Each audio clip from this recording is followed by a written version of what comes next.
The shadows of the upper gallery in Kingswell Castle were thick, smelling of centuries of cold stone dust, burnt tallow, and the suffocating scent of political compliance. Lyra pressed her back against a massive granite pillar, her fingers digging into the rough masonry until her nails nearly bled. Beneath her woolen cloak, right upon her collarbone, the crescent-shaped claiming mark burned like an iron brand freshly pulled from a forge. It had been pulsing with a low, agonizing heat for 6 long months, but tonight, the pain was different. It was sharp, jagged, and absolute. It was the feeling of a rope fraying to its very last thread. Below her, the great hall was an ocean of gold and blood. 7 massive pillars of white flame roared in iron braziers as tall as men, casting long, dancing shadows across the upturned faces of thousands of wolves. The packs had gathered from every unforgiving corner of the realm. Lyra could discern the deep, midnight blue cloaks of House Northvale lining the western wall, the heavy, silver-stitched furs of the Coldridge elders occupying the high tiers, and the crimson sashes of the Stormridge berserkers standing at rigid attention along the southern perimeter. Every single eye was fixed on the raised dais at the center of the hall. There stood Varric, the ruthless Alpha King of Kingswell. Even from this height, shrouded in the darkness of the rafters, Lyra felt her breath seize in her chest.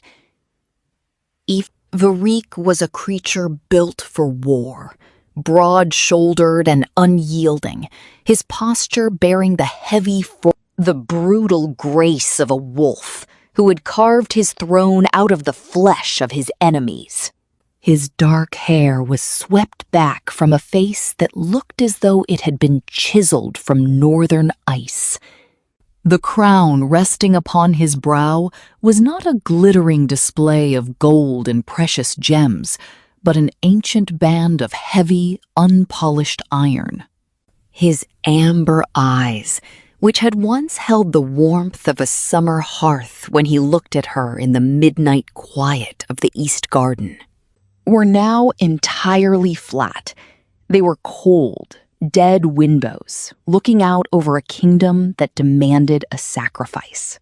Beside the Alpha King stood the High Council, their wrinkled faces twisted in silent, calculating greed, and next to them stood Duke Gideon. Gideon, the kingdom's most feared beta protector, was clad in heavy black leather and dark iron plates that absorbed the flickering firelight. His expression was a mask of absolute, terrifying cruelty. To the court, to the packs, and to the history books that would be written after tonight, Gideon was the monster. He was the cold-blooded executioner who had caught the common herb woman, Lyra, and sentenced her to death to cleanse the kingdom of distractions. The entire realm whispered his name with curses, hating him for his ruthlessness.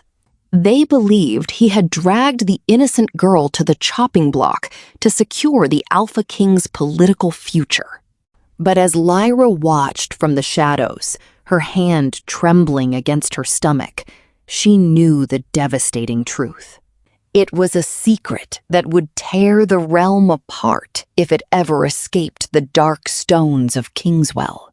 Lyra was no commoner. She was the last living pureblood of the light royalty, the hidden heir to a throne that had been systematically slaughtered by the usurpers of the old world. Her dormant wolf, buried deep beneath her ribs since childhood, carried the sacred aura of white dawn. If the High Council ever discovered what flowed in her veins, they would not just execute her. They would tear her apart, piece by piece, to consume her power, or force her into a breeding lineage of absolute torment. Gideon had discovered her secret 6 months ago.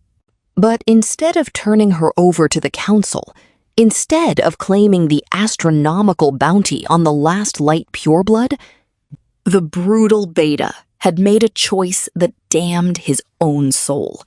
He had chosen to become a villain. He had openly accused her of treason as a mere commoner, staged a public execution using a phantom body double synthesized from ancient dark magic, and taken the absolute hatred of the entire kingdom upon his shoulders. He had turned himself into the ultimate monster just to blind the council, all while secretly plotting to smuggle his true sovereign out of the capital alive. Now the final act of the political theater was unfolding before her eyes. 5 high-born women stood on the dais, clad in flowing ceremonial white. They were the daughters of the realm's most formidable houses, presented for the formal choosing that would bind a new queen to the Iron Throne. At the center of the line stood Lysera, pale-haired, cold-eyed, and groomed from her very first breath for this exact moment. Lysera represented the absolute might of House Ravencrest. Her family commanded the northern sea routes, possessed more warships than the crown itself, and controlled thousands of ruthless northern wolves. Lysera was not just a woman, she was a political fortress. She stood with her chin tilted upward, her posture radiating the supreme confidence of a predator who had already calculated the exact trajectory of her victory. Varric stepped forward. The movement was stiff, mechanical, like a man marching toward his own execution. The great hall fell into a vacuum of absolute silence, the kind of crushing quiet that only thousands of wolves holding their breath simultaneously could create. The Alpha King stopped directly in front of Lysera. He did not look into her eyes. He did not search the high gallery, where he knew, deep in his fractured soul, his true mate might be hiding. His voice, when he spoke, was a deep, resonant rumble that shook the stone foundations of the castle, entirely devoid of life. I choose Lysera of House Ravencrest to be my Luna. The hall erupted into a deafening roar of triumph, a tidal wave of cheering wolves, clashing shields and stomping boots. But Lyra did not hear a single note of the celebration. The sound was instantly swallowed by a hollow, ringing silence that filled her ears. Her vision tunneled, focusing entirely on the image of Varric raising Lysera's pale hand to his cold lips. It was the traditional gesture of acceptance. It was the definitive proof that the political machinery of Kingswell had won. The crescent scar on Lyra's collarbone flared with a heat so violently agonizing that she had to bite down on the inside of her lip until the copper taste of blood filled her mouth. Beneath her ribs, her dormant wolf let out a silent, broken whimper. But her hands, cold and trembling, dropped from the stone pillar to rest gently over her lower abdomen. She had found out 3 weeks ago. She was carrying Varric's children, twins, the heirs to an Alpha King who had just given his crown to another woman, and the secret bloodline of a forgotten light empire.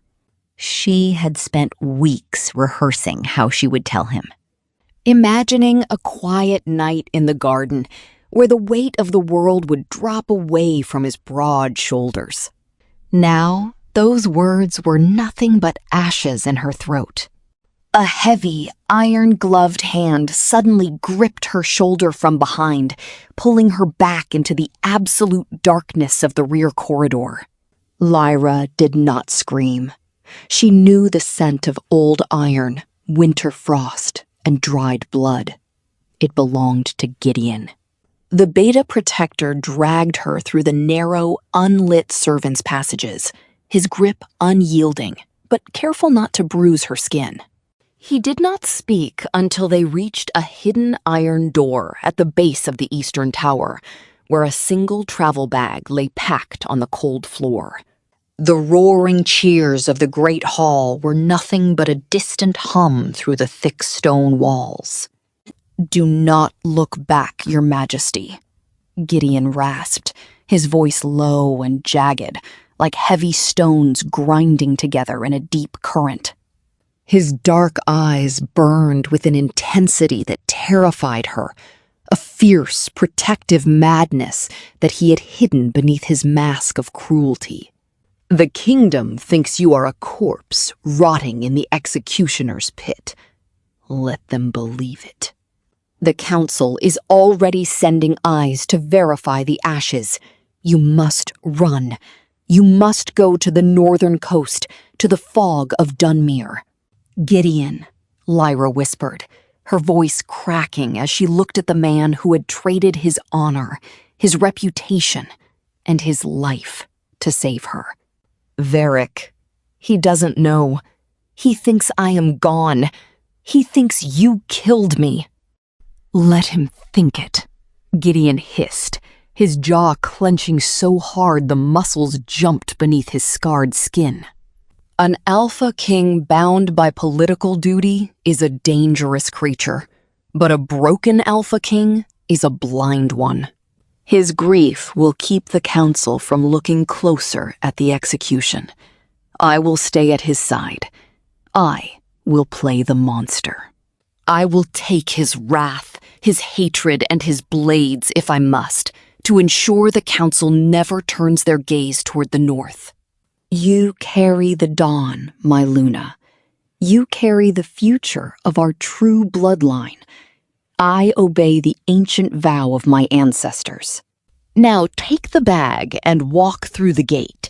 Do not stop until the salt air fills your lungs." Before she could answer, a sound split the night sky above Kingswell Castle. It was a howl. It was a single, raw, a shredded note of absolute despair that tore through the stone walls and vibrated through the marrow of Lyra's bones. It was not a wolf's hunting cry, nor was it a declaration of war. It was the sound of a powerful alpha king realizing that a piece of his very soul had been permanently excised from his body. Across the city, thousands of celebrating wolves fell instantly silent, their heads snapping toward the central tower as the younger pups stirred and wept in their beds. The howl rose to an impossible, agonized pitch, and then it broke, leaving behind a silence that was infinitely worse than the sound itself. Gideon did not flinch. His expression remained carved from dark stone, but his hand tightened on the hilt of his heavy broadsword. "Go," he commanded, his voice a low, fierce whisper. "I will handle the king. Live, my queen. Live and protect what grows within you." Lyra took the worn leather travel bag. She did not say goodbye. She pulled the heavy wool cloak over her dark hair, stepped through the narrow iron gate, and vanished into the cold. Midnight fog that was rolling in from the northern mountains. The journey to the coast was a blur of freezing rain, aching limbs, and the persistent, throbbing heat of the scar on her collarbone. Lyra walked for 3 days and 3 nights, keeping to the shadows of the pine forests and avoiding the high roads where the Alpha King's scouts were already beginning to deploy. Her mother had called her Lena in the brief years before the winter fever took her. Her father had called her his clever one, always looking at her with a quiet, baffled pride. When she had come to Kingswell at 16, she had taken her grandmother's name, calling herself Verlina Ashbourne, a simple herb woman with a talent for soothing chest coughs and mending broken bones. She had built a quiet, invisible life in the castle shadow, never imagining that her destiny would collide with the Alpha King, or that a brutal beta like Gideon would sacrifice his own humanity to keep her breathing. On the third night, huddled in the drafty hayloft of a generous farmer who had accepted a small tin of rosemary root as payment for his shelter, Lyra lay in the pitch darkness with her hands pressed flat against her abdomen. Then it happened. A tiny, unmistakable flutter beneath her palm. A faint, dual rhythm that felt like the beating of small bird wings against a cage. The tears she had held back since the moment Varric raised Lysira's hand finally came loose. They poured down her cheeks, hot and silent, soaking into the rough straw beneath her head.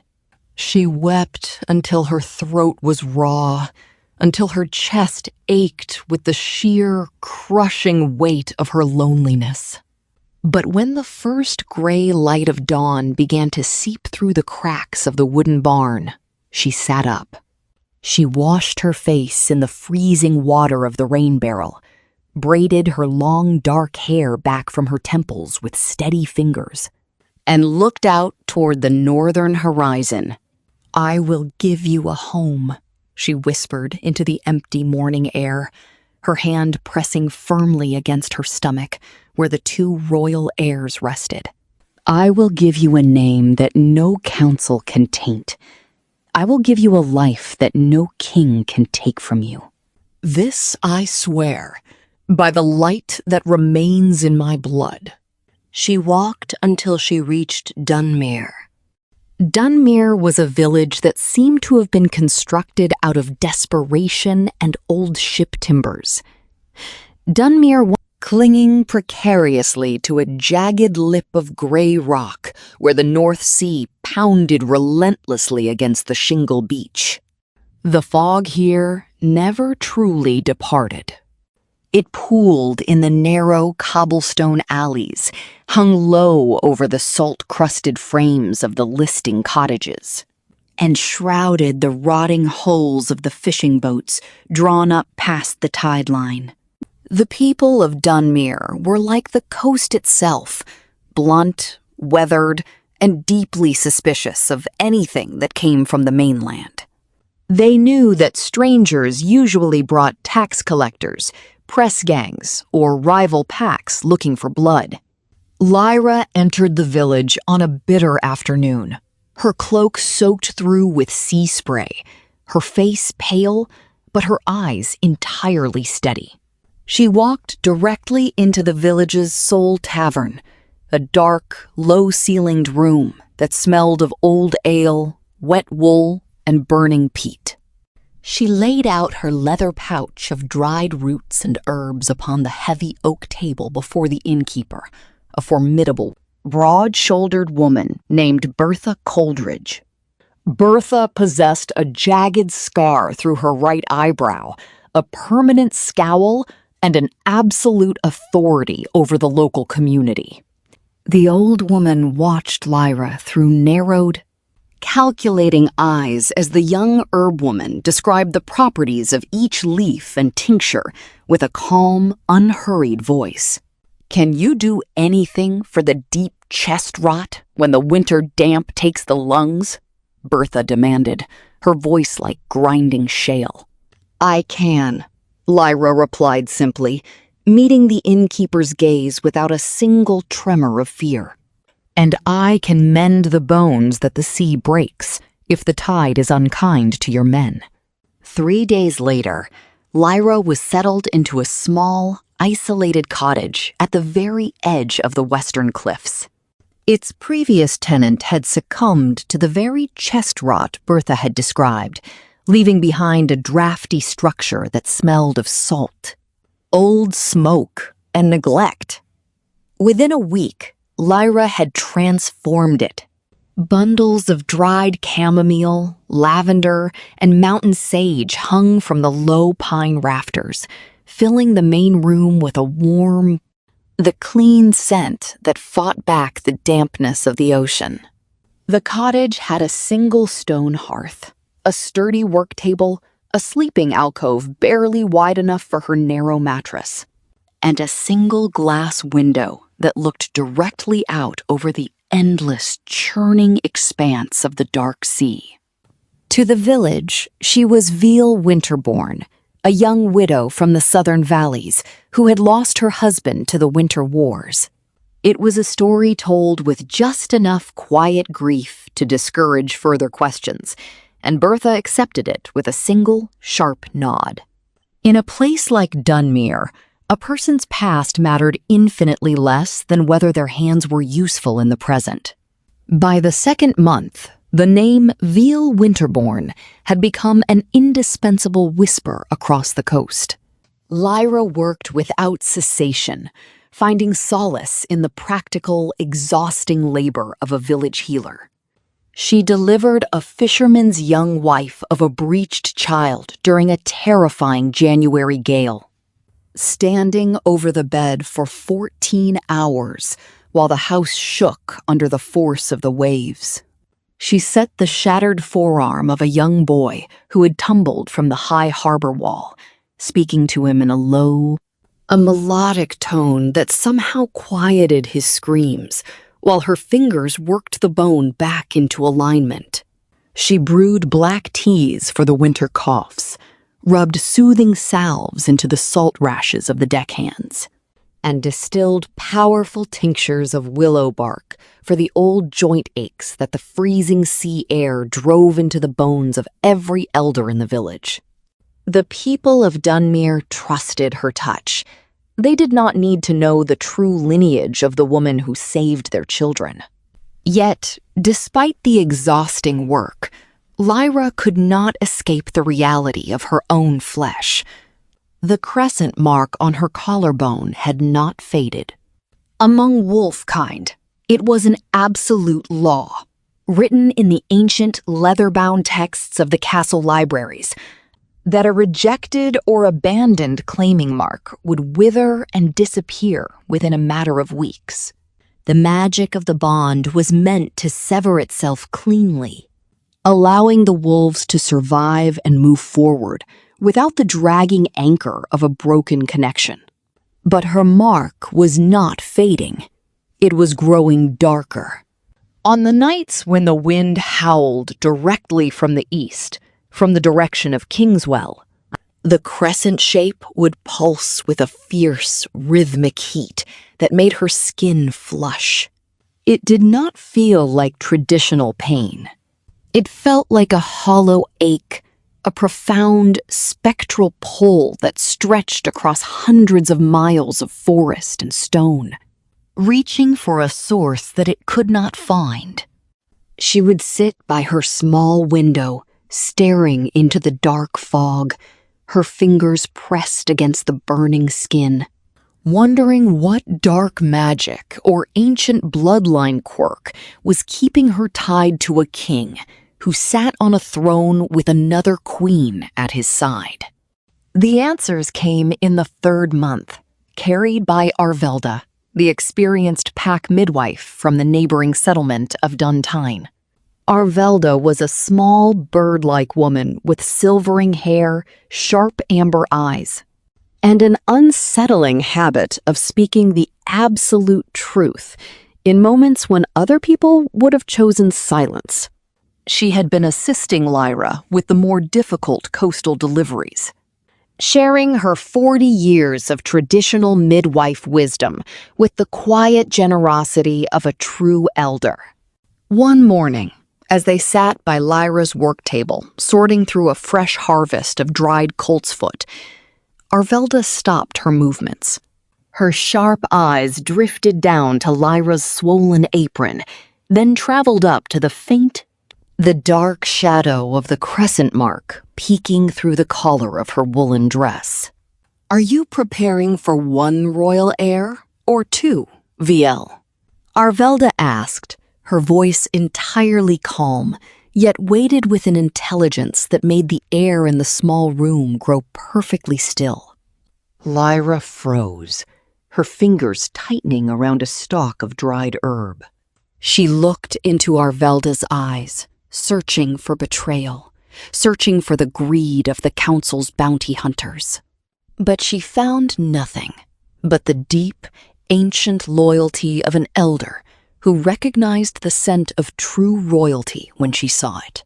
Two, Lyra confessed softly, her voice barely louder than the crackle of the peat fire. Arvelda nodded slowly, a small, knowing smile touching her weathered lips as she went back to her measuring. I thought as much. The rhythm of their heartbeats is too complex for a single wolf. You carry a heavy burden, child. The northern sea air is cold, but it is excellent for hiding things that the inland world wants to destroy. Keep them warm. The time will come sooner than you think. That night, Lyra lay awake in her alcove, the wind rattling the wooden shutters of her window. She placed both palms over her belly, feeling the distinct, separate movements of her children. Two lives, growing in the dark of a forgotten coastal village, completely unknown to the Alpha King who had sired them, and completely protected by the terrible reputation of Duke Gideon, the man who had pretended to butcher their mother. The fragile peace of Dunmere was shattered on a Tuesday morning when a traveling merchant arrived in the village market square. He was a small, rat-faced man who dealt in southern fabrics, iron nails, and gossip from the capital in equal measures. Drawing a crowd of cloaked villagers around his heavy wooden cart, Lyra was standing near the spice stall, her basket filled with dried ginger and cloves, when the merchant's loud, boisterous voice drifted across the square. The capital is bleeding from the inside out, the man called out, waving a piece of parchment toward the crowd. The Alpha King Varric has gone strange, I tell you. A madness has taken Kingswell Castle since the naming night. The winter crops have rotted in the ground across 3 southern provinces, not from frost, mind you, but from a blight that makes the soil turn to black water. The pack wolves are going feral in the middle of the day, turning on their own alphas. And the king? His Majesty has deployed his entire personal guard across every single border of the realm. They are tearing down every village, searching for a ghost. The villagers muttered among themselves, their faces tight with anxiety. What ghost? One of the fishermen barked. A woman, the merchant shouted, leaning over the side of his cart. A common herb woman with dark hair and dark eyes. The King's Council has offered an astronomical reward of 8,000 gold pieces for any information that leads to her capture. They say she fled before Duke Gideon could finish the execution, or that Gideon himself is hiding something from the throne. The entire court is a powder keg waiting for a spark. The Beta Protector is the only one keeping the blades from the king's throat, but even his cruelty has its limits. Lyra felt the blood drain entirely from her face. She carefully paid the spice seller for her ginger, her hands steady through sheer force of will. She walked back toward her cliffside cottage at her usual unhurried pace, nodding politely to Bertha Coldridge as she passed the inn, ensuring that no suspicious eye could detect the terror that was claws deep in her chest. She closed her heavy oak door, dropped the travel bag onto the floor, and sat down against the wood, her breath coming in short, ragged gasps. Why would Varric send an entire army to search for an herb woman he had discarded for a political bride? Why would the land itself rot because a common servant had vanished? She pressed her hand against her collarbone, where the crescent mark was now burning with an intensity that made her vision blur. The truth was unraveling. The bond between true mates could not be cheated by political treaties, and the bloodline of the light royalty could not be ignored by the earth itself. The land was dying because its true queen was in exile, and Varric's wolf was destroying him from the inside out because he had allowed his mate to be hunted. Through the agonizing heat of the scar, through the broken, fraying threads of the connection, Lyra suddenly felt a presence. It was not a dream, nor was it a simple memory. It was a projection of absolute, exhausting despair. She felt Varric, miles away in the dark stone chambers of Kingswell, his amber eyes bloodshot, his hands covered in the blood of his enemies, screaming into the empty night for a woman he believed was dead. And behind him, she felt the cold, unyielding shield of Gideon, standing between the broken king and a council that was preparing to strike. Lyra closed her eyes, her tears falling onto the cold stone floor of her cottage. She did not reach back through the bond. She could not. The time had not yet come. But as she held her stomach, feeling the fierce, strong kicks of the twins within her, she knew that the silence of Dunmere would not last forever. The dawn would eventually demand its return, and when it did, the entire kingdom would finally see the true face of the monster who had saved them all. Lyra kept her hand pressed against the crescent mark on her collarbone, staring out into the bleak, freezing dark of Dunmere. For 3 agonizing months, she had forbidden herself from uttering his name, suppressing the raw power of her bloodline beneath the guise of a simple village herb woman. It was just before twilight when the thick coastal fog began to break, parting in long, ghostly ribbons across the jagged gray cliffs. Down in her small garden, she was harvesting the final stalks of winter herbs before the frost claimed the earth. That was when she noticed the movement at the edge of the dense pine forest. Massive, heavy shapes shifted through the long shadows. Their 4-legged silhouettes were too low to the ground, their glowing amber eyes burning with a cruel, calculating intelligence that no wild beast could ever possess. She quietly laid down her iron shears and retreated into the stone cottage.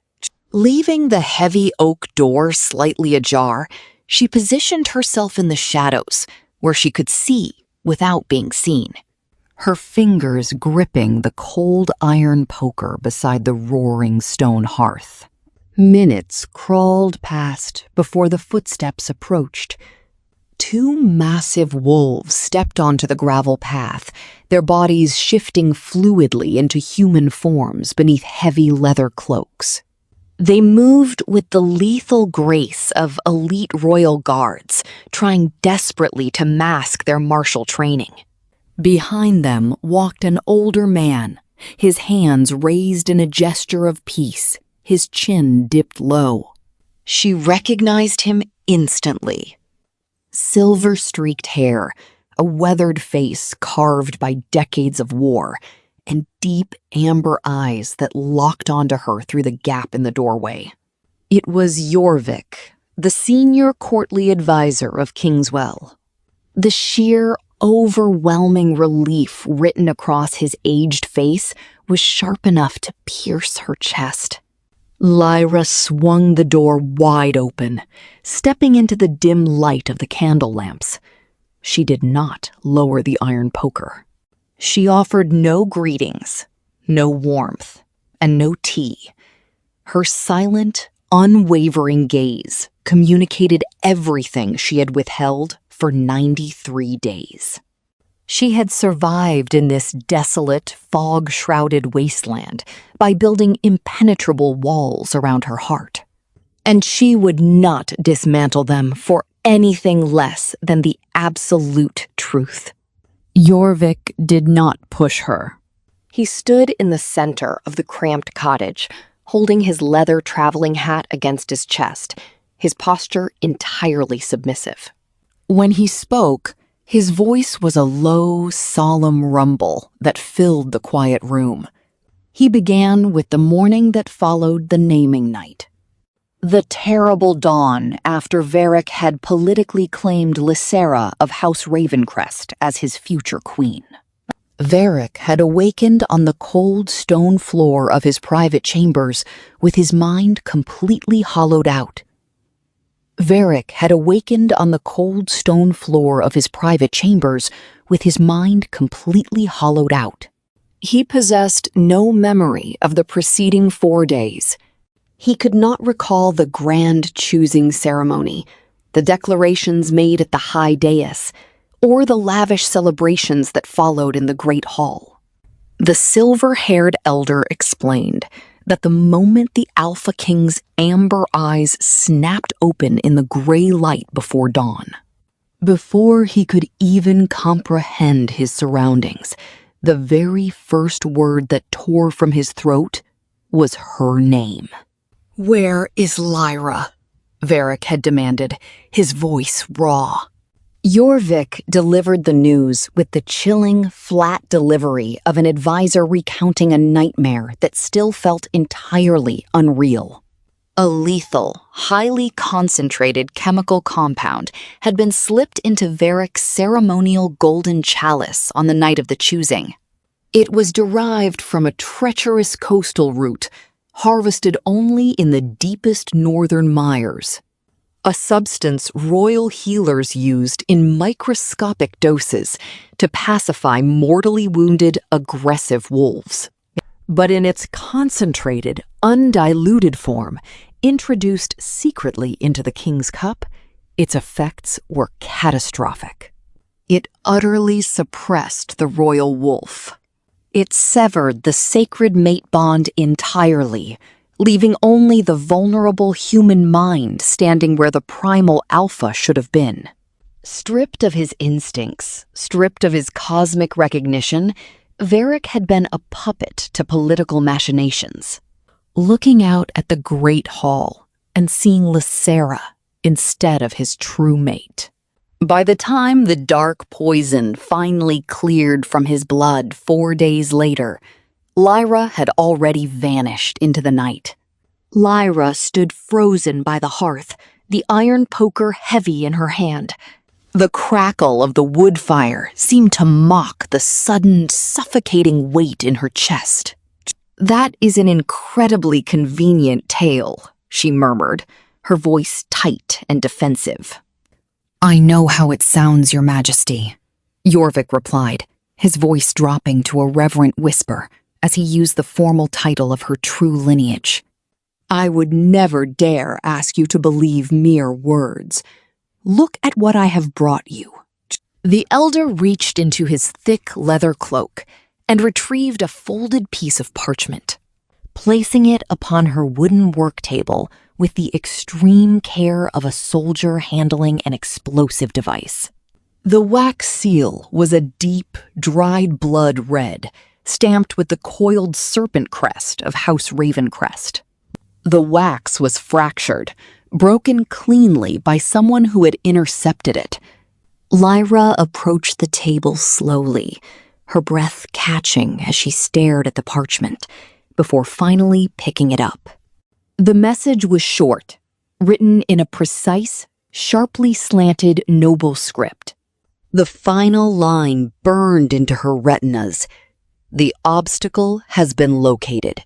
She will not survive the upcoming full moon." She set the letter down, her fingers trembling slightly. The fabricated reality she had lived in for 3 long months, the painful narrative where Varric had looked at her, calculated the mathematics of crown loyalty, and deemed her a commoner, unworthy of his throne, shattered silently. It did not collapse with a grand explosion. It simply eroded away like a damp stone wall giving way to the earth. She had not been discarded by her mate. She had been targeted, stolen from, and hunted. The realization brought a different, heavier kind of grief, because it meant her months of bitter sorrow had been built upon a profound deception. She felt hollow, exhausted by the endless layers of secrets. Dropping the iron poker, she sank onto a wooden stool. Jorvik remained standing, maintaining a respectful silence, understanding the gravity of her realization. "How is he?" she finally whispered, staring at her hands. Jorvik pressed his lips into a grim, thin line. "He has not slept a single hour in 93 days, my Luna. His royal wolf is losing the battle for sanity. He has cleared entire war councils out of the grand chambers simply by crossing the threshold. His fury is absolute. If he does not find you soon, we will not lose him to the political schemes of the council. We will lose him entirely to the beast." Beneath the fabric of her simple apron, Lyra felt a sudden, distinct movement. The royal twins shifted within her womb, a slow, rolling wave that rippled across her abdomen. It felt like a silent, desperate question rising from the deep. She pictured Varric waking up on that freezing stone floor, enduring 93 days of pure, unadulterated agony, letting out a fractured howl that she had been too far away to hear, yet some sleeping part of her soul had been listening to all along. "Step outside," Lyra commanded softly, her eyes flashing with a sudden, regal authority. "Give me a few moments alone." Jorvik bowed deeply, his silver hair catching the firelight. "I obey, my Luna." He retreated toward the entrance, beckoning his 2 guards. The heavy oak door clicked shut behind them, leaving her in the profound quiet of the cottage. Alone in the dim room, Lyra placed both palms flat against her swollen stomach. She closed her eyes and tentatively reached outward through the invisible space of the bond, sending a fragile thread of awareness through the crescent mark on her collarbone. She had denied this connection for months out of sheer terror of what she might find. She found him instantly. His consciousness was a tempest of exhaustion and frantic, bleeding desperation. He was a starving wolf that had been tracking a scent across a frozen wasteland for far too long, refusing to halt, consuming his own life force just to take the next breath in search of her. She sat there for several minutes as the candle lamps flickered, listening to the distant crash of the sea against the Dunmere cliffs.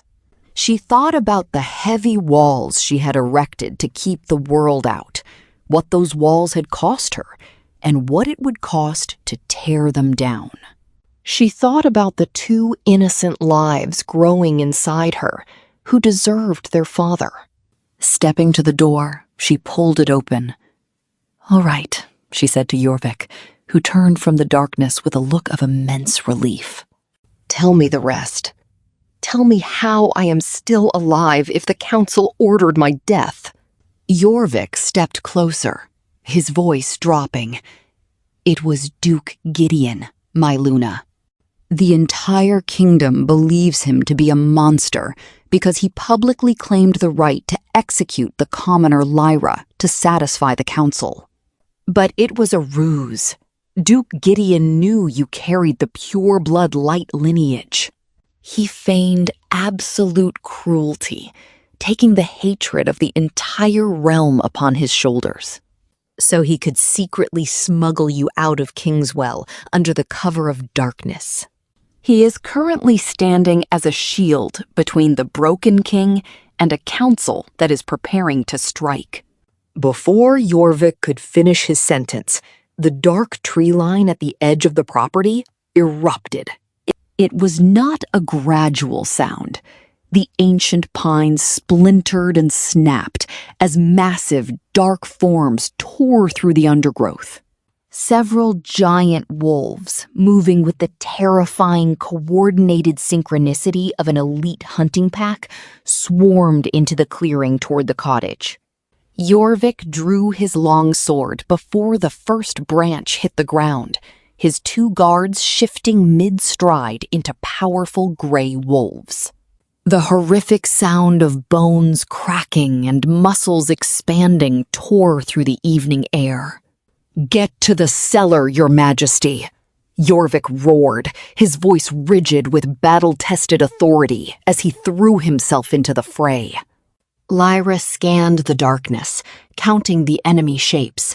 4, 5, too many. She grabbed a silver carving knife from the table and stepped toward the cellar door, but her eyes remained locked on the garden. Jorvik's silver-streaked wolf form was already bleeding heavily from a vicious gash above his eye. A massive dark wolf had flanked him with unnatural speed. Standing at the threshold of the cellar, she listened to the brutal snarls and the tearing of flesh.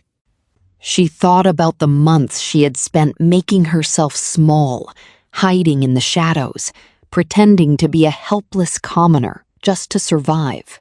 A sharp, sickening crack echoed through the yard. Jorvik's massive form was thrown violently against a pine tree, the impact shaking a flurry of needles from the branches. He crashed into the frozen dirt, gasping. 3 enemy wolves instantly circled his broken body, their teeth bared, knowing they had delivered a mortal blow. He was not getting up. Lyra dropped the silver knife. She stepped completely out into the freezing night air. Since her early childhood, she had forcefully suppressed the ancient power slumbering within her veins, the warm, brilliant gold energy that lived in the space between her palms.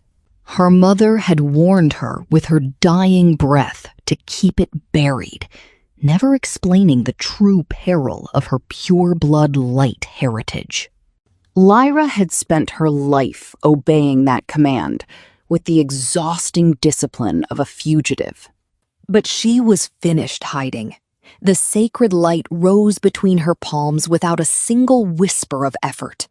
It was no longer the tiny, cautious spark she used to illuminate her hearth late at night. It burst forth, full and blazing, radiating with the blinding heat of a summer noon. It pulsed outward from her body like the resonant chime of a cathedral bell.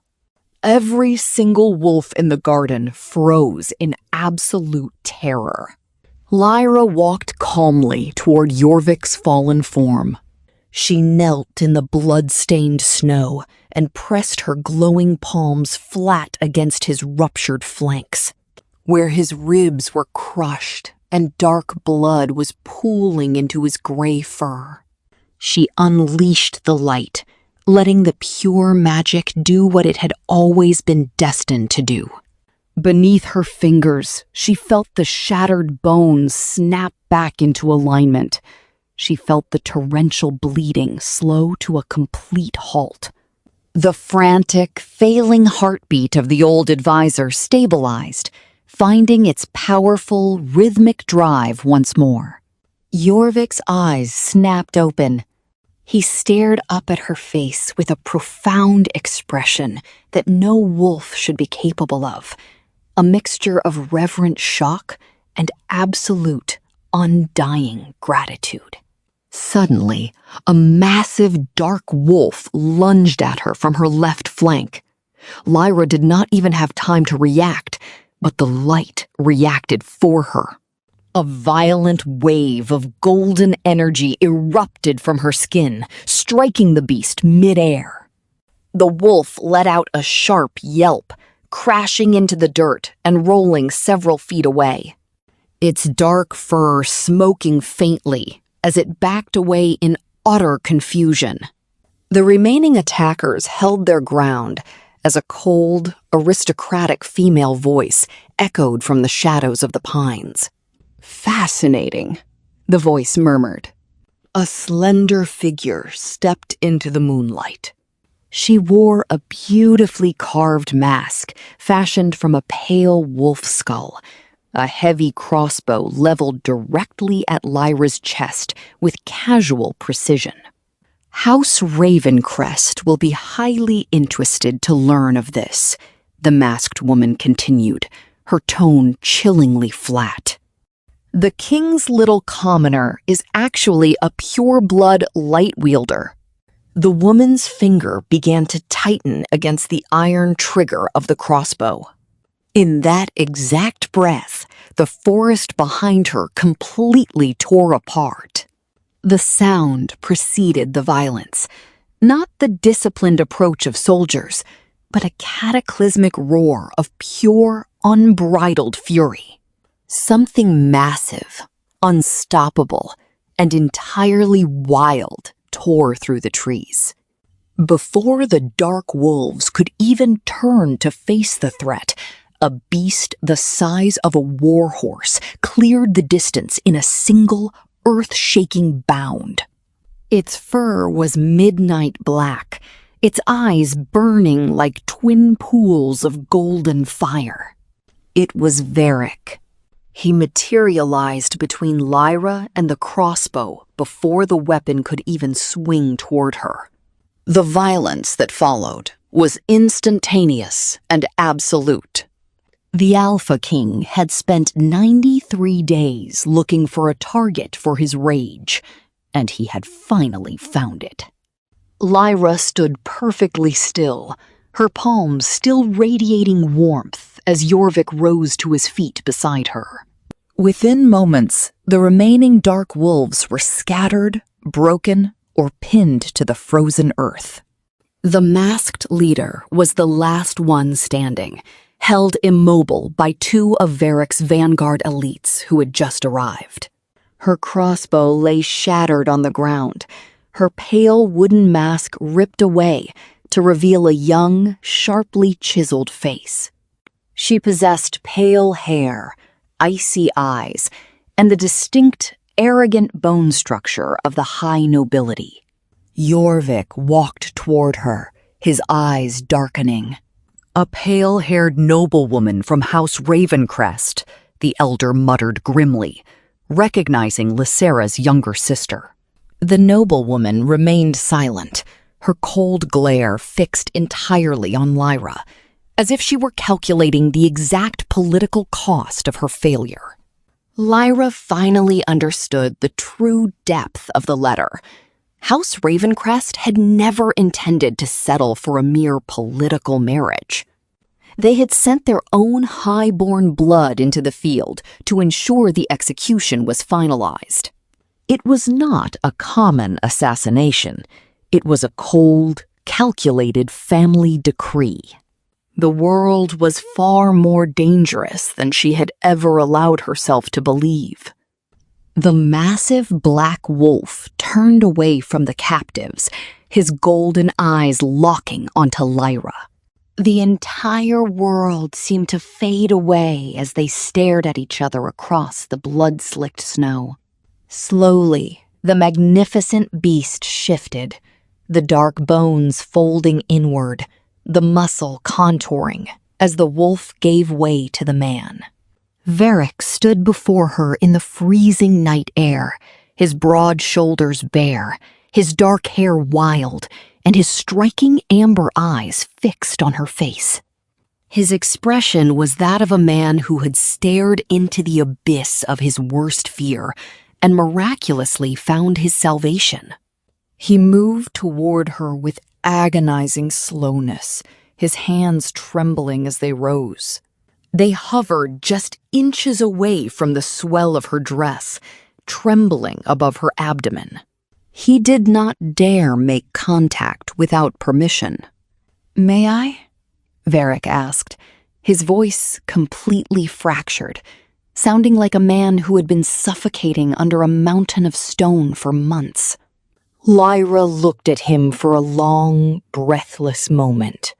She took in the deep shadows beneath his amber eyes, the sheer rawness of his features, and the burning intensity that replaced the cold distance from the naming night.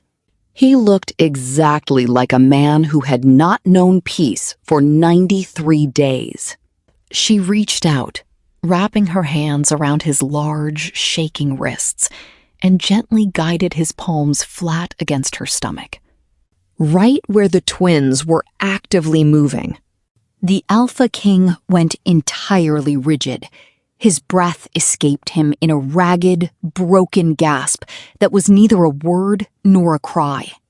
In the next instant, the powerful ruler of Kingswell fell to his knees in the cold snow before her, his forehead bowing against her waist, his large hands splayed wide across her belly as his shoulders shook with silent, overwhelming emotion. Lyra stood tall in the freezing night, her fingers lightly cradling the back of his dark head, allowing him to have the moment he had desperately needed. The snow-covered clearing had fallen into an absolute, reverent silence. Even the guards and captives remained motionless. After a long time, without lifting his head from her waist, he whispered her name. It was not a question, nor was it loud. It was the sound of a man repeating a sacred word he had used to keep himself sane in the dark for 3 months, finally speaking it into the light. "I know," Lyra whispered softly back. "I am here." It was a simple acknowledgement, but it was everything they needed to begin rewriting their destiny. Before she could offer a single protest, Varric rose and lifted her effortlessly onto the saddle of his great warhorse. She had opened her mouth to speak, but his large hands had already gripped her waist with the profound gentleness of a man terrified of breaking something priceless. He swung up immediately behind her, wrapping a massive, unyielding arm securely around her waist, pulling her spine flush against his chest with the desperate, possessive need of a wolf reclaiming its missing half. "My wolf demands you close," Varric muttered against the crown of her hair, his voice thick with emotion. "I have endured 3 months of purgatory. I will not apologize for holding you." Lyra did not fight him.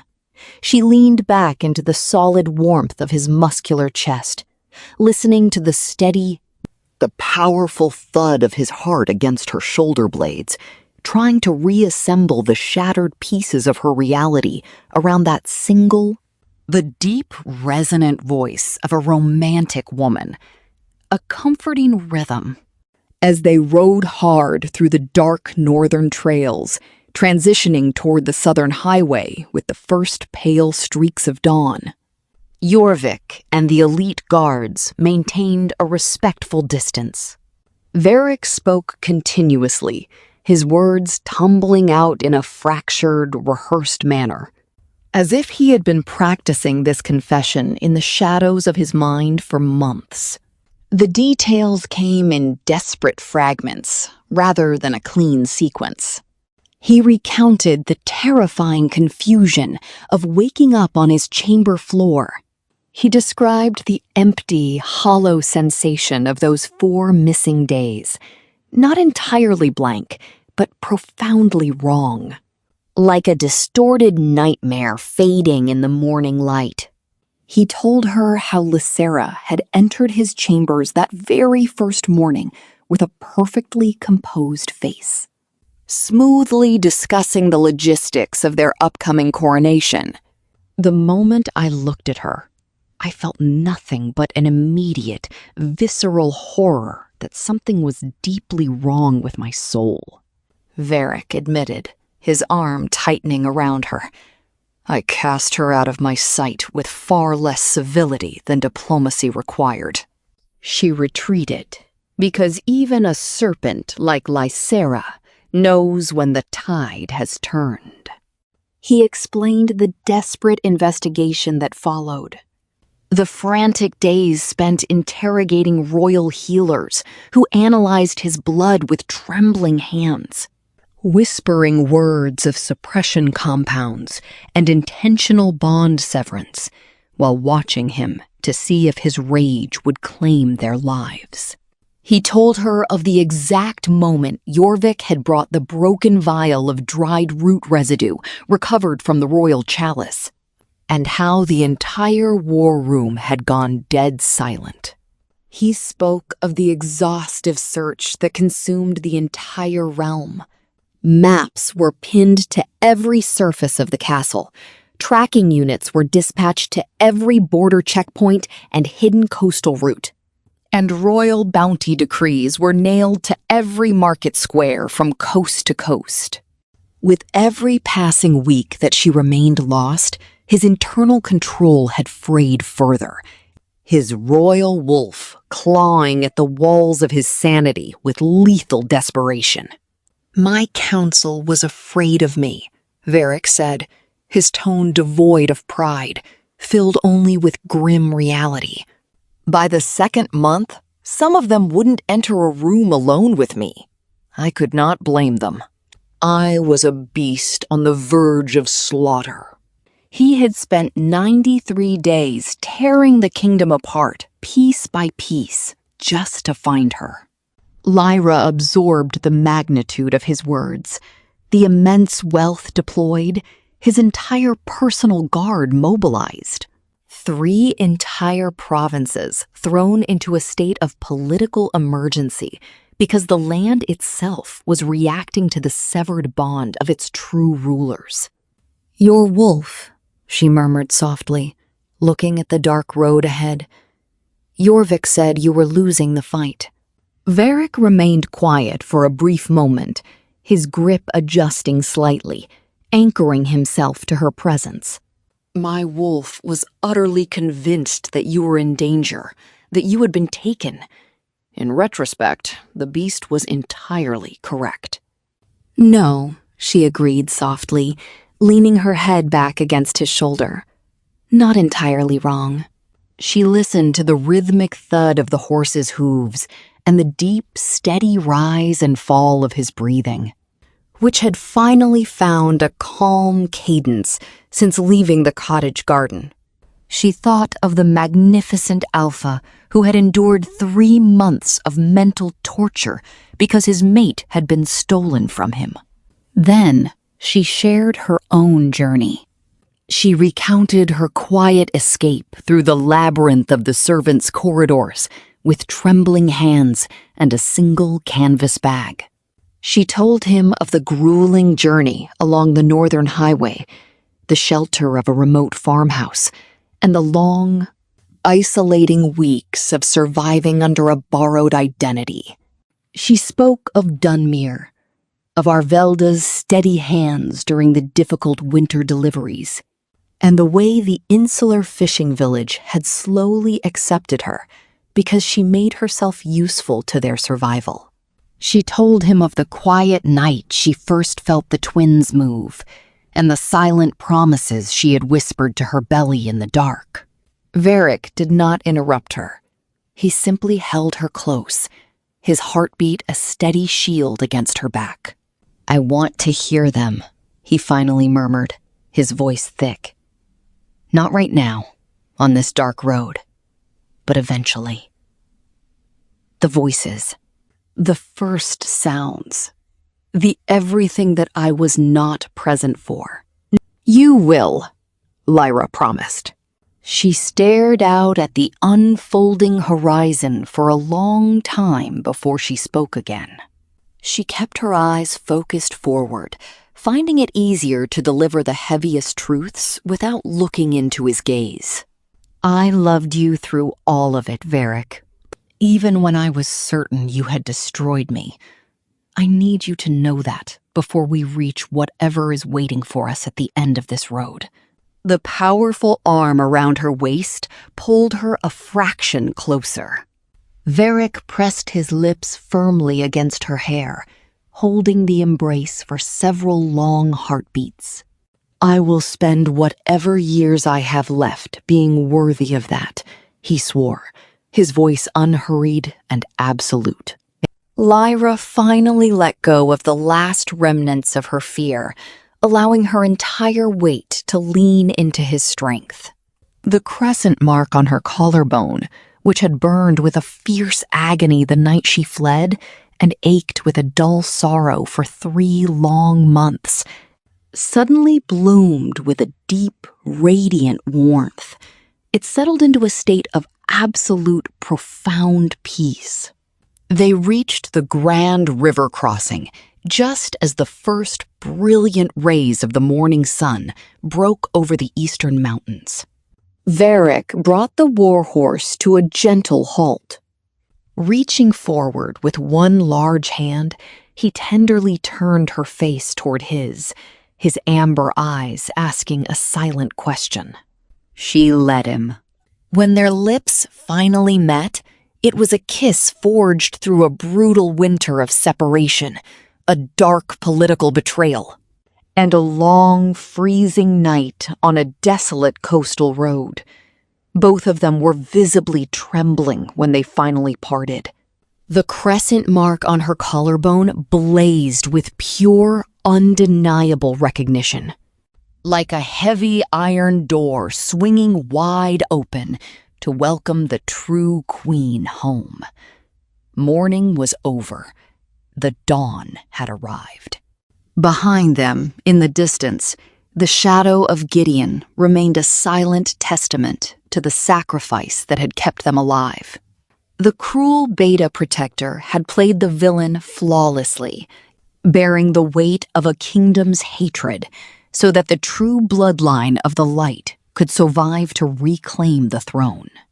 And as the spires of Kingswell Castle appeared on the horizon, Lyra knew that the time for hiding was officially at an end. Her mate was by her side, her lineage was awakened, and the kingdom would soon see the true face of the monsters and the monarchs who had fought to save them all. The path ahead was dangerous, but as Varric urged the horse forward into the sunlight, Lyra held her head high, the light within her burning brighter than the morning sun. The hidden heir had returned, and the crown would soon follow. The heavy mist of the early hours began to lift from the southern highway, but the chill remained, sinking deep into the stone of the earth. Lyra tightened her grip on the reins, her fingers brushing against the rough fabric of Varric's heavy leather cloak. Beside her, the Alpha King sat motionless on his stallion, his amber eyes fixed on the horizon, where the jagged silhouette of Kingswell Castle cut through the gray dawn. The journey from the northern coast had been long, a grueling march through hidden paths and forgotten trails, but every step had brought them closer to the reckoning that had been building for months. A rider emerged from the shadows of the tree line, his horse panting heavily, its flank slick with sweat. The scout pulled the beast to a harsh halt, his breath rising in pale plumes as he looked up at his king. His face was entirely devoid of color, his voice trembling despite his obvious effort to maintain military discipline. He reported that at midnight, the ambitious lord of House Ravencrest had declared himself regent of the entire realm. The castle had fallen into their hands without a single trumpet sounding. Lysera had already been adorned with the crown in a hurried, blasphemous ceremony before the high altar. Worse still, 39 pack members who had openly refused to bow their heads to the usurpers had been dragged into the courtyard, scheduled for execution before the sun reached its zenith. The warmth that had lingered between Lyra and Varric during their long night of riding instantly vanished, replaced by an icy, suffocating dread.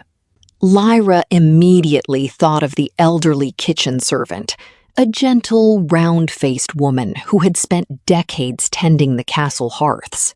On the bitterest winter mornings, when Lyra was nothing more than a hidden commoner, gathering frozen herbs in the outer gardens, that kind soul had always left a small, freshly baked loaf of bread outside her door. She had never asked for thanks, nor had she expected repayment. She had simply called Lyra dear, with the boundless generosity of a pack mother who possessed more love than the cruel world could ever diminish. Now that woman and 38 other innocent wolves were facing the axe simply because they remembered the true bloodline. Lyra turned her gaze toward Varric, her posture hardening. She did not wait for the Alpha King to weigh the tactical disadvantages or calculate the casualties. She told him directly that they were going in, and they were going in immediately. Varric stared back at her for a prolonged, silent moment. His expression shifted into one she was finally beginning to understand completely. The look of a fiercely protective mate who was actively discarding every strategic lesson, every political compromise, and every rule of survival he had ever been taught, simply to place her safety and her will above the rest of the universe. He gave his command, turned his massive warhorse toward the south, and unleashed the full fury of his warriors. Kingswell was already burning when they breached the outer perimeter. It was not a total destruction, not yet, but thick columns of dark gray smoke were spiraling into the morning sky from the heart of the lower merchant district. The grand royal banner that had flown over the main gates for generations had been torn down and trampled into the mud. In its place hung the pale silver serpent banner of House Ravencrest, rippling lazily in the wind, looking every bit as arrogant and predatory as the nobles who had commissioned it. The loyalist wolves hit the outer barriers at terrifying speed. The Ravencrest soldiers stationed along the battlements certainly possessed the advantage of numbers and fortified high ground, but they completely lacked the specific, terrifying quality of absolute rage that animated Varric's vanguard. For 3 agonizing months, the Alpha King had suppressed his instincts, enduring a forced separation from his true mate and tolerating the treacherous machinations of the High Council. Now that he had been given a tangible target for his wrath, his army moved like an avalanche. The outer defenses crumbled in less than an hour, the heavy timber gates splintering into kindling under the sheer force of the assault. The clearance of the city streets went even faster. Lyra rode steadily in the absolute center of the formation, surrounded on all sides by a wall of Varric's most formidable warriors. As they advanced, she watched the true spirit of Kingswell awaken and reclaim itself. Terrified merchants began to peer out from behind heavy wooden shutters. Terrified merchants began to peer out from behind heavy wooden shutters. The deep, resonant voice of an American woman shifted back into their human forms, shouting praises to the sky as the hated serpent banners were torn down from tower after tower. The pack recognized their rightful king. They always had. True loyalty was a blood-deep bond that could never be permanently severed by an overnight palace coup. Securing the interior of the fortress, however, proved far more dangerous. The ambitious Lord of Ravencrest had anticipated that his political theater might fail to hold the city, and he had taken drastic precautions. Before the first light of dawn, he had barricaded himself within the massive stone walls of the Great Throne Hall, dragging the 39 hostages inside to serve as a human shield against the king's justice. The hall was a formidable stronghold built from thick, ancient masonry and designed to withstand a prolonged siege. Varric's forces quickly surrounded every visible exit and entrance, settling into a tense, suffocating perimeter.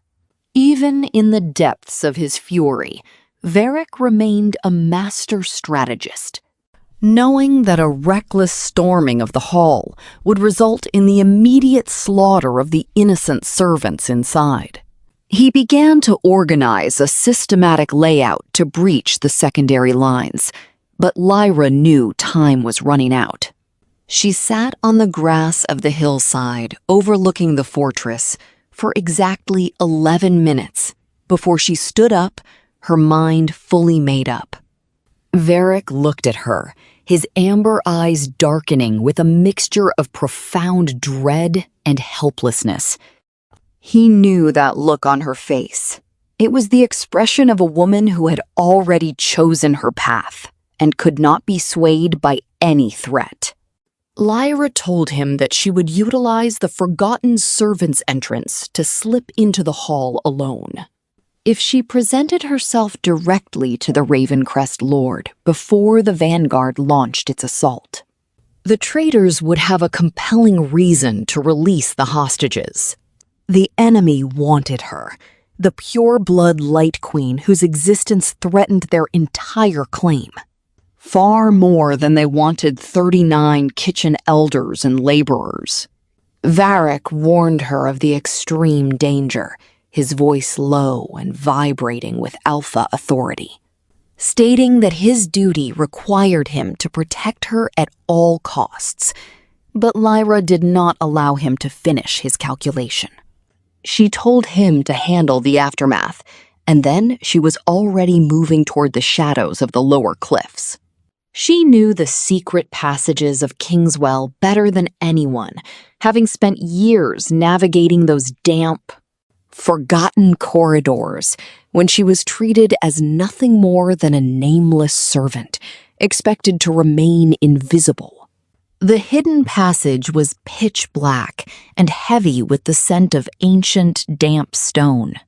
But Lyra moved through it with the absolute certainty of someone returning home.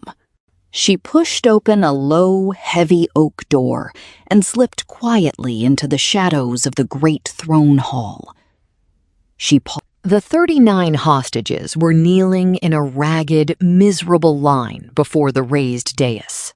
Many of them had their wrists bound tightly with rough hemp rope, their heads bowed as they stared hopelessly at the stone floor. Sitting casually upon the high throne that did not belong to him was the elder Ravencrest Lord, his long legs stretched out before him with the arrogant ease of a conqueror.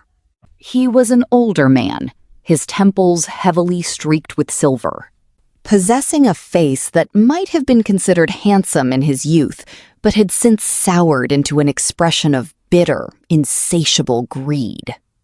Lysera stood directly beside his shoulder, the heavy golden crown resting upon her pale hair.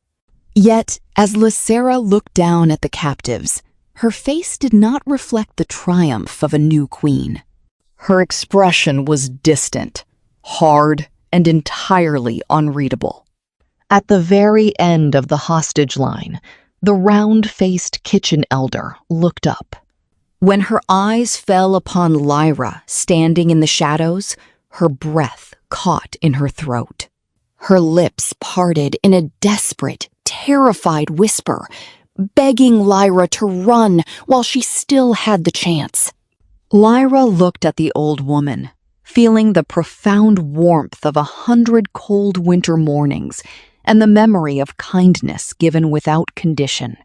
She stepped out into the light, her voice echoing clearly through the vaulted rafters as she declared that she was entirely finished with running. The Ravencrest Lord shifted his gaze toward her, his eyes narrowing as he recalculated his position. There was no shock on his face, only the cold, precise evaluation of a politician adjusting to a new variable. Lyra walked directly into the center of the hall, keeping her hands open and visible.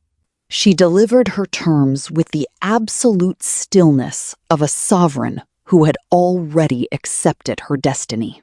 She was the true queen, not by mere political arrangement, but by the ancient light in her blood, by the eternal mate bond, and by the royal airs she carried within her. She was infinitely more valuable to their house alive as a political bargaining chip than 39 low-born servants. She offered her own freedom in exchange for the immediate, unconditional release of every single captive in the room. The silence that followed was heavy and total. The elder lord stared at her, weighing the immense leverage of holding the true heir of the light bloodline. Finally, he gave his assent. The hostages were ordered to their feet. Jorvik, who had quietly positioned his own elite warriors at the side doors after guessing Lyra's intentions. She moved quickly into the hall to guide the trembling servants out toward safety. As the kitchen elder passed by, she briefly pressed her fingers against Lyra's hand, her eyes swimming with tears that expressed a lifetime of gratitude.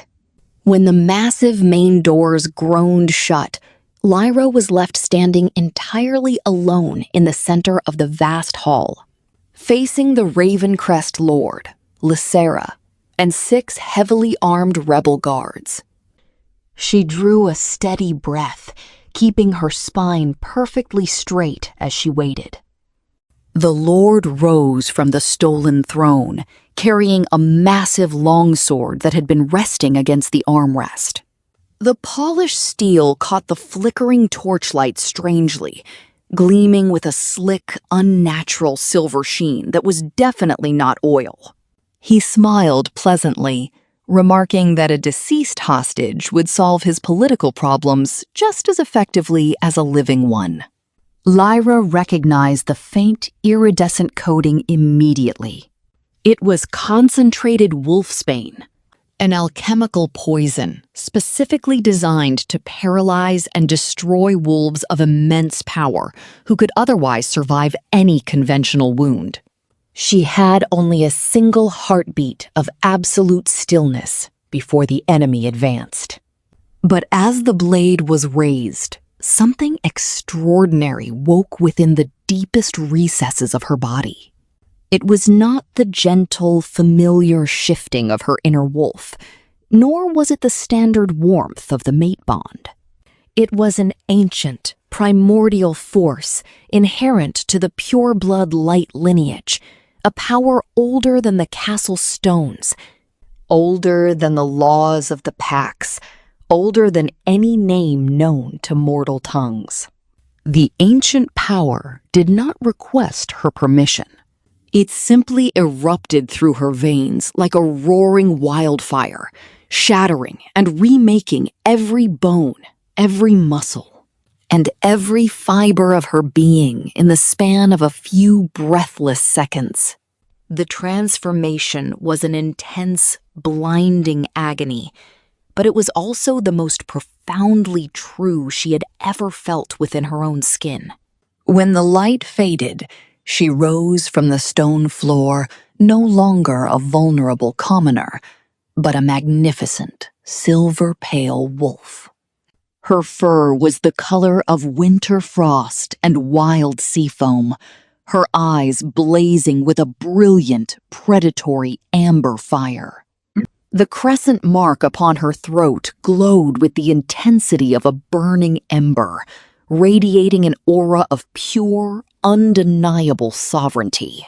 The Ravencrest Lord stumbled backward, his arrogance instantly evaporating into primal terror. Lysera remained frozen, her lips pressed into a tight, silent line. Before the guards could react, the heavy oak side doors were blasted entirely off their iron hinges. Varric charged into the hall in his full beast form, an absolute monster of a wolf, pitch black as midnight, his golden eyes burning with an apocalyptic rage.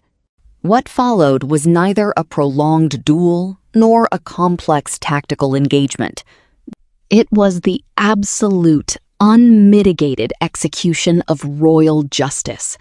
The true king and queen of Kingswell moved through the traitors like a storm. The clash of steel and the desperate shouts of the rebel guards were drowned out by the terrifying roars of the alpha wolves. The combat was incredibly swift, devastatingly complete, yet entirely devoid of unnecessary cruelty. Neither Varric nor Lyra sought to inflict prolonged torture. Their purpose was simply to cleanse their home of the corruption that had threatened their pack. When the dust finally settled, the Elder Lord was pinned to his knees on the cold stone. His ancestral sword shattered into useless fragments across the floor, surrounded by Varric's fiercest enforcers. Lysera stood exactly where she had been throughout the entire struggle, motionless and silent. The heavy golden crown tilted slightly on her head, like an unbearable weight. Varric shifted back into his human form, his broad chest heaving as he drew in the heavy air of the throne room. He stood before Lysera, his expression settling into the flat, formal coldness of a ruler permanently closing a dark chapter of history. He spoke clearly, ensuring everyone in the hall heard his declaration. He revealed that the choosing ceremony months ago had never been an act of his own free will. His cup had been secretly laced with a powerful, mind-altering compound engineered by House Ravencrest to paralyze his true instincts. A king whose mind had been stolen could never make a valid choice. The political alliance was void, and it had been void from the very moment it was conceived. Lysera offered no defense, nor did she utter a single plea for mercy. With a strange, unexpected display of dignity, she lifted the heavy crown from her own head and placed it quietly upon the carved armrest of the throne. She turned and walked out of the great hall, her head held high, never once looking back at the ruin of her family's ambitions. In the profound quiet that followed her departure, Varric turned his gaze entirely toward Lyra. She remained in her silver wolf form, her chest rising and falling as she accustomed herself to the unfamiliar shape of her own body. For her entire life, she had suppressed her wolf, fearing the immense power of her lineage. Believing that if she ever let the beast out, she would lose her humanity completely. But as she stretched her paws against the stone, she realized she was entirely herself, more complete, more powerful, and more real than she had ever been. Varric slowly tilted his head to the side, exposing the smooth skin of his neck. It was the oldest, most sacred gesture in the entire history of the werewolf race. It was not a formal bow of political submission, nor was it a warrior's kneel. It was the deliberate baring of the throat. He was offering his most vulnerable place, the exact spot where a claiming mark is given and received to his true mate. It was an act of total surrender and absolute trust. He spoke in a low, resonant murmur, inviting her to claim him and make their bond eternal before the eyes of the ancestors. Lyra shifted back to her human form in a single fluid breath.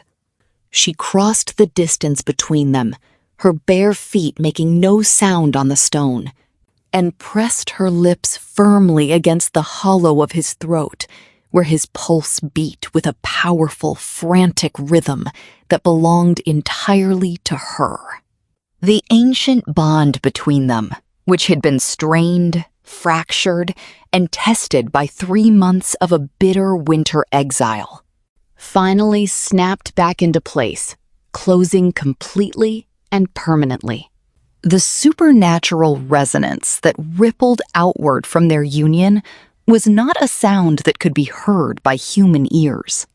It was a profound shift in the atmospheric pressure of the entire territory.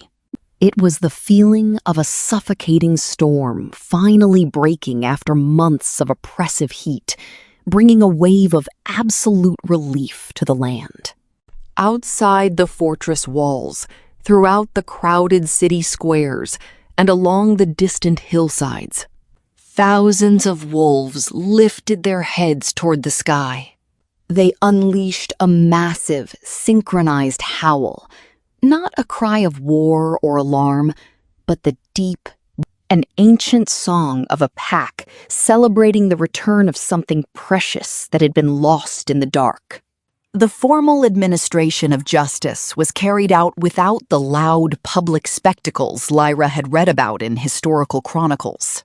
Instead of dramatic executions and theatrical trials, Varric gathered the pack elders, Jorvik, and the reliable witnesses around the long oak table in the council chamber.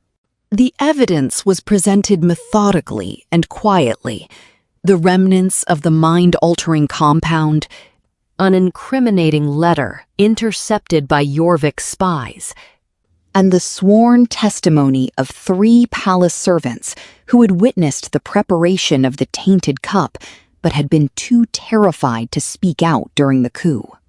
The elder Ravencrest Lord did not attempt to deny the charges. In fact, there was a visible sense of relief in his weathered face. The exhaustion of a gambler who had played a game far too complex to sustain and was finally allowed to stop running. His sentence was immediate and absolute: permanent exile to the barren Eastern Territories, stripped forever of his noble title, his lands, and his wolf rights. He was provided with basic rations, pointed toward the wilderness, and forbidden from ever returning on pain of death. The fate of Lysera was left entirely in Lyra's hands. Varric had made that clear without any grand announcements, simply turning to her in the council room with the quiet deference of a man who trusted her judgment above his own. Lyra had pondered the decision for hours. Lysera had not ordered the deaths of innocent pack members, nor had she sent the assassins that had hunted them in the wilderness. She had merely accepted a political position engineered by her father's ambition, wearing a crown that had been forced upon her by circumstances. Lyra knew exactly what it felt like to be trapped in a destiny constructed by others. Lyra granted Lysera her life and a chance to rebuild from nothing, assigning her a borrowed name and exiling her to a remote village on the northern coast. She would have no titles and no noble legacy, but she was given the absolute truth before she departed, that the king had never chosen her, and that she was no longer required to carry the heavy burden of her father's sins. Lysera had stared at Lyra for a long time, remarking that the true queen was far more generous than she would ever be. Lyra had simply replied that she had learned firsthand the terrible cost of carrying burdens that did not belong to her. As the weeks passed, the kingdom began to heal in the steady, deliberate way of a body that had been treated with the proper medicine. The long, barren fields in the eastern provinces began to sprout fresh green crops within days of the bond's completion.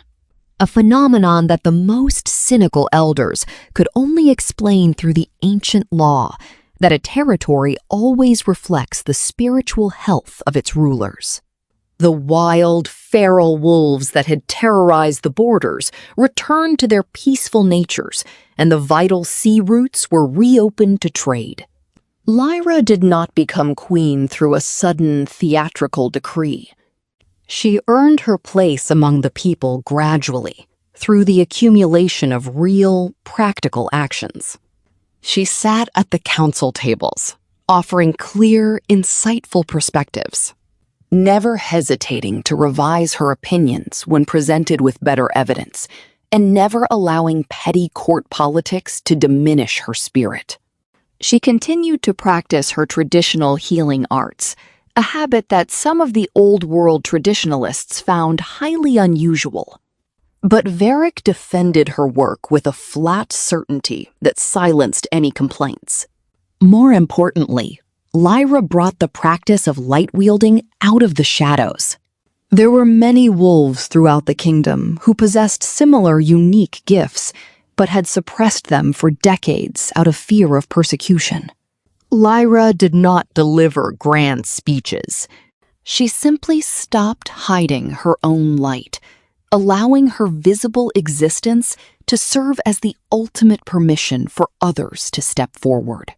One by one, frightened wolves began to seek her out in the castle's eastern garden, which she had replanted with useful medicinal herbs.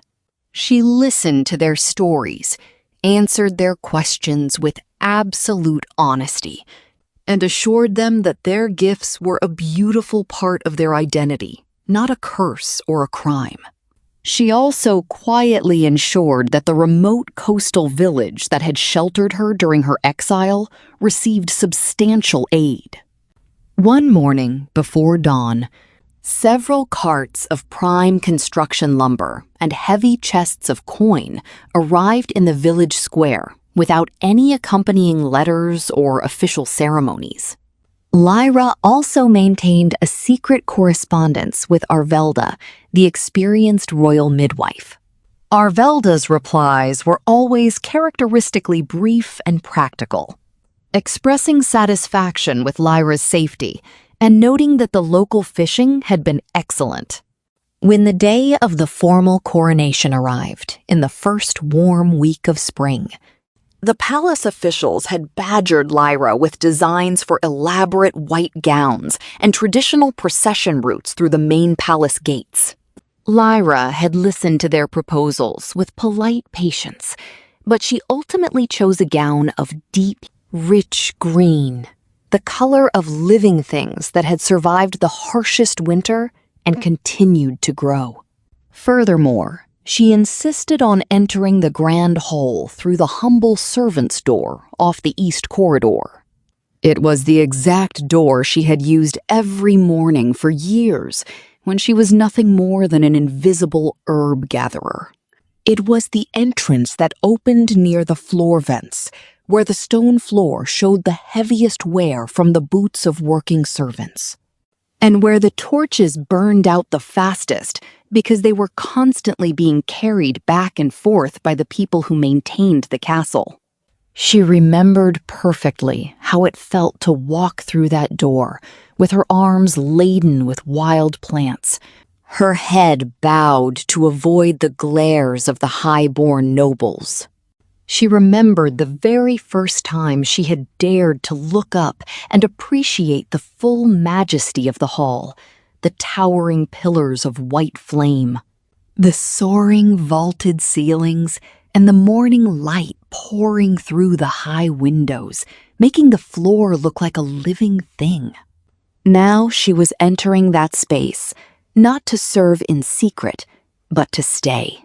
The entire court fell into a profound silence as she stepped through the modest side entrance. She walked with her chin held high, the emerald fabric of her dress catching the brilliant morning sun. The silver crescent mark fully visible on her collarbone as a permanent testament to everything she and Varric had endured. She moved down the length of the hall at a slow, deliberate pace, having fully earned the right to take her time. She could see the noble lords and ladies processing the significance of her entrance.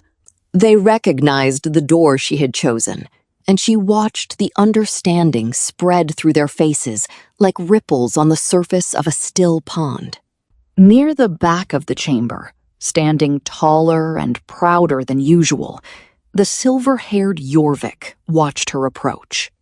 The old elder offered her a deep, solemn bow, not the shallow, practiced gesture of a courtier performing mandatory protocol, but the profound, heartfelt submission of a warrior who understood exactly what her journey had cost and meant every single degree of the gesture. One by one, the rest of the court followed his lead, bending their knees like a wave of grain rolling across a vast field. The royal twins were born on a beautiful evening in late spring, when the large windows of the royal quarters were thrown open to let in the warm, sweet scent of blossoming trees. Arvelda had traveled all the way from the coast to oversee the delivery, and Lyra had not argued with her presence, knowing that some bonds were beyond dispute. The experienced midwife handled the extraordinary birth with the calm efficiency of a woman who had brought hundreds of lives into the world and still found each one entirely miraculous. The boy arrived first, possessing a thick tuft of dark hair exactly like his father's.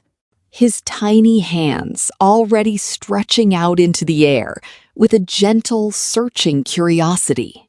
The girl followed 20 minutes later, and within her very first hour of life, she shifted instinctively into a tiny, silver-pale wolf pup before resolving back into a human infant, as if she were still playfully deciding which form she preferred. When she finally opened her eyes, they were a brilliant, blazing amber, fixed upon the room with an intensity of absolute focus that Lyra recognized immediately as a trait inherited from both of their heritages. Varric held the two tiny bundles with the absolute, terrifying care of a legendary warrior who had survived brutal wars, only to be completely undone by two small, sleeping faces. He held them with total attention, his large hands cradling them with the profound stillness of someone who understood the immense weight and precious nature of what he was carrying. Lyra watched them from her resting place against the pillows. The room was perfectly peaceful, the soft spring breeze moving the curtains gently. She raised her fingers, tracing the smooth, silver line of the crescent scar on her collarbone. It no longer ached. It no longer burned with the pain of rejection. And it no longer reached out into the void with desperate longing. It was simply there, warm, permanent, and perfectly healed.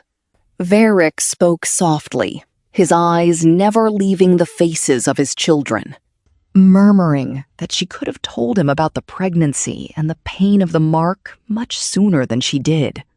Lyra looked at him, a small smile playing on her lips, and replied that he could have found her much sooner as well. Varric let out a low, genuine laugh. The sound of a man who had carried the crushing weight of a kingdom's survival for far too long and had finally been given absolute permission to stop and breathe. He conceded that her point was entirely fair. He carefully shifted the baby boy into the crook of his arm and reached out to take her hand in his free one, his warm fingers wrapping securely around hers. Lyra looked out the window at the late spring sky, which was turning a beautiful shade of gold and deep rose. The light was washing over the ancient stone towers of the city below, the kingdom they would spend the rest of their lives building, protecting and making truly worthy of the people who inhabited it. She thought about the dark servants, the corridors of her youth, the frozen windows of her exile, and the bitter cold she had felt on the worst night of her life when she thought all hope was lost. She thought about the long northern road, the foggy coast, and the silent shadow of Gideon, whose brutal, necessary sacrifice had ensured their survival. The cruel Beta Protector had played his part perfectly, enduring the hatred of an entire world so that the true bloodline of the light could live to see this day. Outside the walls, very softly, the wolves of Kingswell began to howl. It was not the raw, broken sound of despair that had shattered the night she fled. It was the deep, resonant harmony of a pack that had finally come home to stay. The kingdom had survived the brutal siege, the ancient stones of Kingswell holding strong against the ultimate darkness. What remained now was something far gentler than the bloody echoes of war. It was the peaceful hum of an evening settling over the realm, the steady breathing of a city finally safe from terror.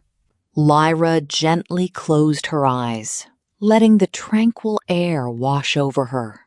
The sacred crescent mark on her collarbone pulsed with a soft, comforting warmth. It was no longer burning with fear, nor was it searching or aching for the salvation that Gideon had bought with his magnificent, brutal sacrifice. Her spirit felt entirely whole, anchored to this sacred ground by the side of her true alpha.